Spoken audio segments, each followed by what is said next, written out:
Nama saya Saldi Rahman. Saya adalah pengusaha dan barista berumur 23 tahun di Indonesia. Di tahun 2012, saya mengalami kecelakaan motor yang mengakibatkan saya kehilangan kaki kiri saya. Dan sejak itu saya lumpuh. Saya tidak ingin itu menderita hidup saya. Jadi di tahun 2019, saya membuka bisnis kedai kopi bernama Kito Rato di Tangerang Selatan bersama dengan 2 orang teman saya. Kebanyakan orang kaget ketika melihat kami dengan kaki dan tangan palsu. Ada yang meragukan, bahkan meremehkan kami ketika kami memulai bisnis ini. Tapi kami ingin menunjukkan kepada dunia bahwa disabilitas tidak dapat menghalangi siapapun untuk mengejar mimpi-mimpinya. Kami berharap melalui bisnis kami dapat mengubah persepsi negatif terhadap orang-orang penyandang disabilitas dan mencapai kesetaraan.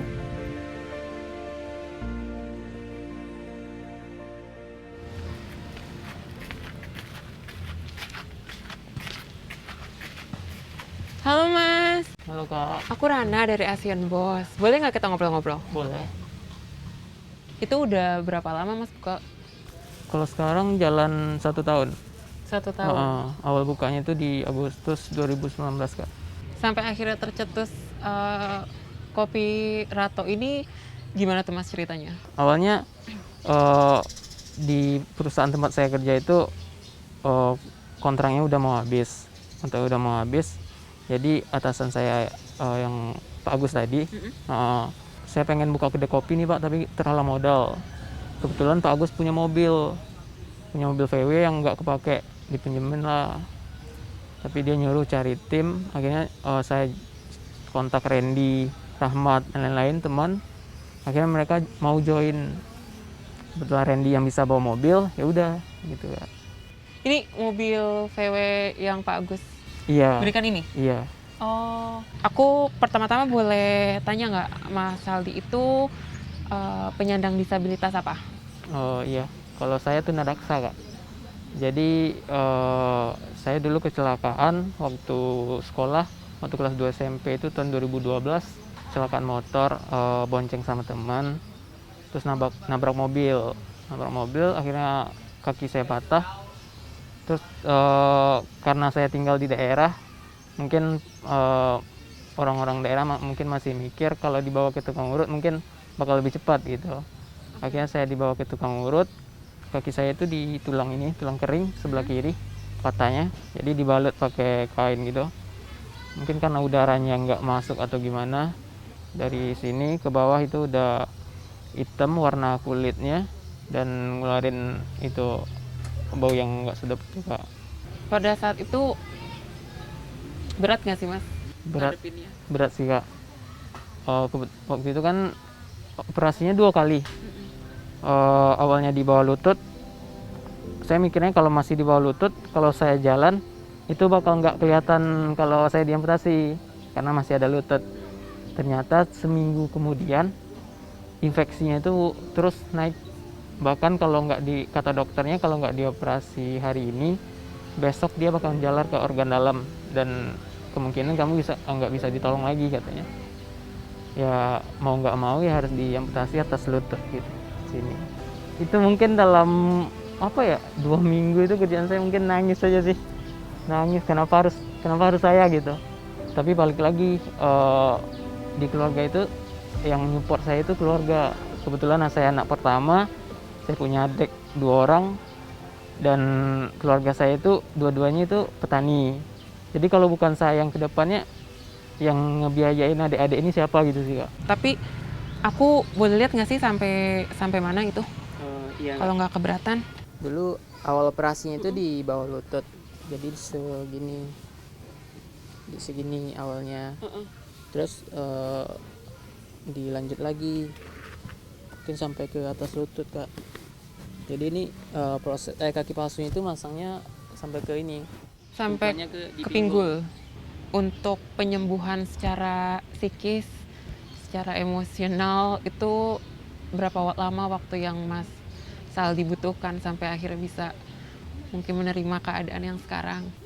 Dari proses penyembuhan sampai ke sana itu 1 tahun. Saya benar-benar bisa berdamai dengan diri saya sendiri itu pas saya udah punya kaki palsu. Sebelum itu saya masih pakai tongkat saya nggak berani tuh keluar daerah, masih di kampung aja muter-muter gitu sih. Saya mikirnya gini, bakal diejek sama orang lain. Itu sih yang saya pikir dalam pikiran saya itu, orang-orang tuh nggak bakal nerima saya dan bakal dikucilkan gitu sih yang terpikir sama saya. Kitorato sendiri ini artinya apa Mas kalau boleh tahu? Ya, Kitorato itu kalau dalam asal katanya dari bahasa Sumatera. Kebetulan kita tiga-tiganya itu dari Sumatera. Kenapa kita memilih Kitorato? Artinya itu kita sama, jadi kita setara gitu Kak. Jadi misalnya walaupun kami penyandang disabilitas dibandingkan dengan teman-teman yang yang kutip non disabilitas, kami itu sama dengan mereka.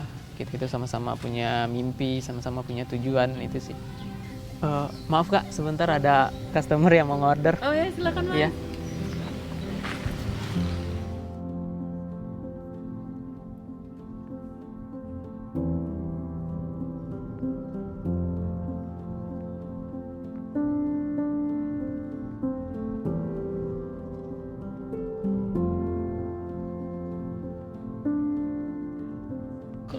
Sekarang mau bikinin minuman apa nih buat aku? Oke, ini karena siang ini panas ya, Iya. kita mau bikinin minuman yang segar buat Mbak ya. Oke.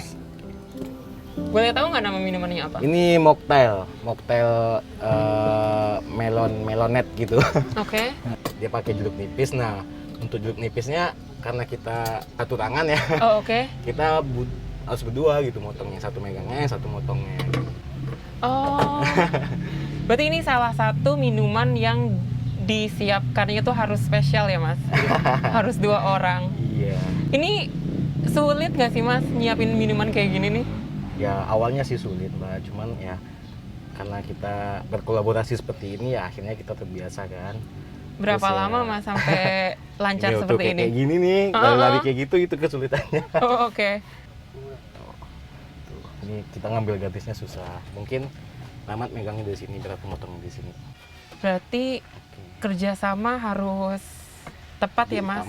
Iya. Karena urusannya jari. Iya, betul. Jarinya bisa kepotong. Nggak bisa hilang satu lagi. Karena mas-mas ini kerjanya berdekatan, pernah nggak sih saling selek gitu atau terjadi Justru kita malah ketenggangan? malah kompak. Ya Mat. Kita ini sering bercanda, jadi nggak, walaupun bercandanya nggak mengarah ke mana, cuman ya kita nggak masukin ke hati gitu. Memang udah candaan kita seperti itu gitu Mbak. Ya, jadi ya. Oke. Bener sih. Ini seger banget sih. Buat sekarang panas kayak gini.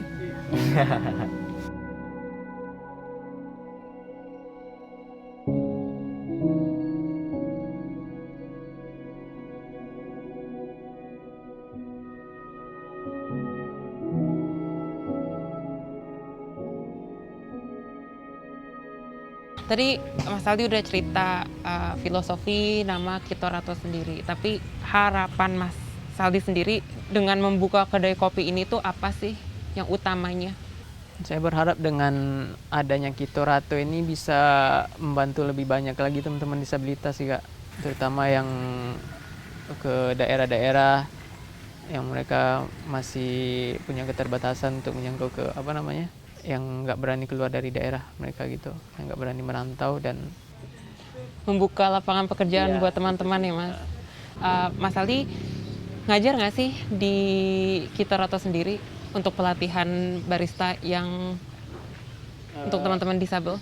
Iya, kebetulan saya mengajar di bagian prakteknya, terutama di yang selama ini di basic kopi aja sih. Mungkin misalnya membuat espresso, gimana caranya menyeduh kopi dengan standar yang udah udah ditentukan.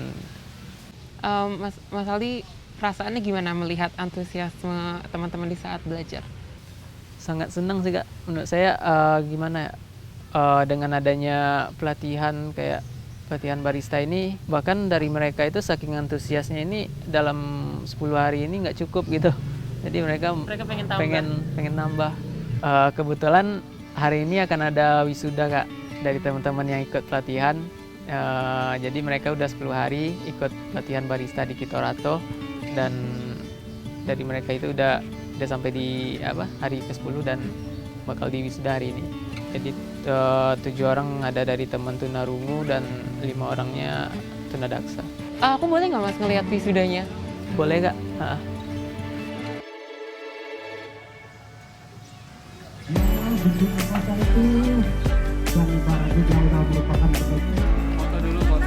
Silakan Ibu difoto dulu untuk kenang-kenangan. Laki-laki dengan merek tarik sendiri. Bagaimana Mas Adi?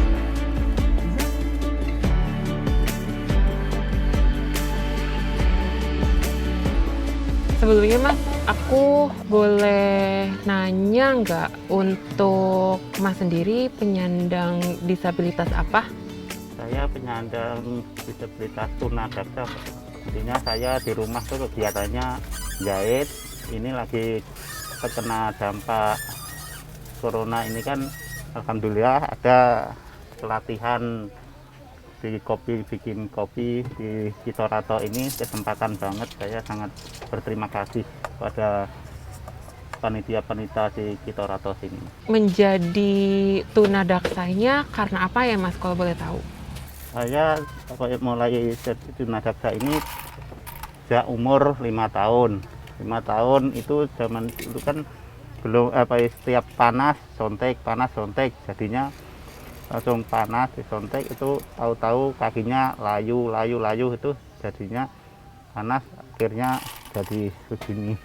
Berarti bisa dibilang Mas itu menjadi penyandang tunadaksa dari kecil ya Mas? Iya. Itu kalau boleh diceritain berat nggak sih Mas? Zaman dulu saya bahkan keluar aja sampai malu ya Mbak. Tiap keluar dilihatin orang, tapi saya pikir-pikir kalau saya ini kalau keluar malu gitu, saya pikir-pikir masa sih saya ini sampai tua ikut orang tua gitu.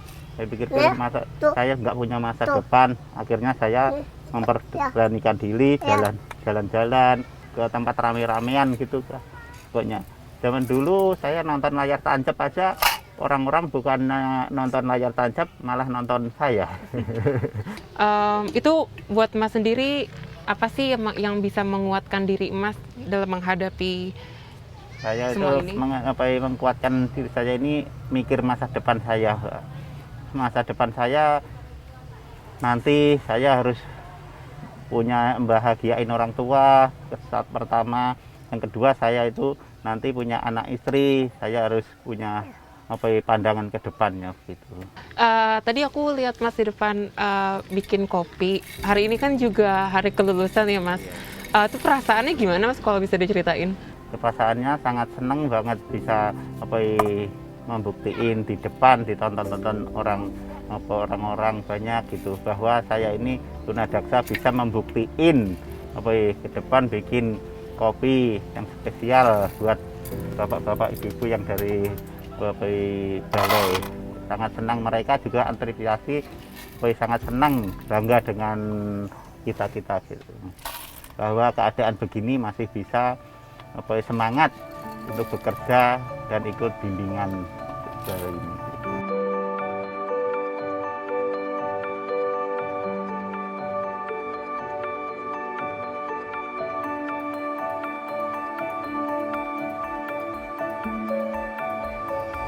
Kalau misalkan boleh tahu Mas Agus ini jabatannya atau pekerjaannya di kampus kita sama ini seperti apa sih? Saya itu adalah sebagai coach, sebagai mentor, dan juga sebagai inisiator lah berdirinya kampus Kita Setara ini. Kalau misalkan Mas Agus sendiri sudah berapa lama memberi pelatihan di kampus kita sama ini? Jadi sebelum Kita Setara hadir, tadi yang saya ceritakan, saya ketemu dengan kawan-kawan disabilitas, ketemu dengan kawan-kawan yang praktisi juga di bidang disabilitas, itu 3 tahun lalu. Sementara kampus Kita Setara sendiri baru berumur kurang lebih 1 tahun dan memberikan pelatihan wirausaha khususnya kepada kawan-kawan disabilitas. saya yakin dan sangat-sangat yakin lagi, bahkan nanti jika melihat apa yang sudah kami lakukan, gerakan Kita Setara ini, semoga nanti bisa menginspirasi banyak orang di luar sana, jutaan manusia di luar sana. Ayo kita gotong royong, kalau bahasa Indonesianya gitu ya, di Indonesia kita gotong royong sama-sama, beri kesempatan kepada kawan-kawan kita setara melalui apa? Kesempatan belajar, kemudian kesempatan bekerja, kesempatan wirausaha, sehingga benar-benar menciptakan kesetaraan bagi semua pihak. Khususnya adalah untuk kawan-kawan disabilitas.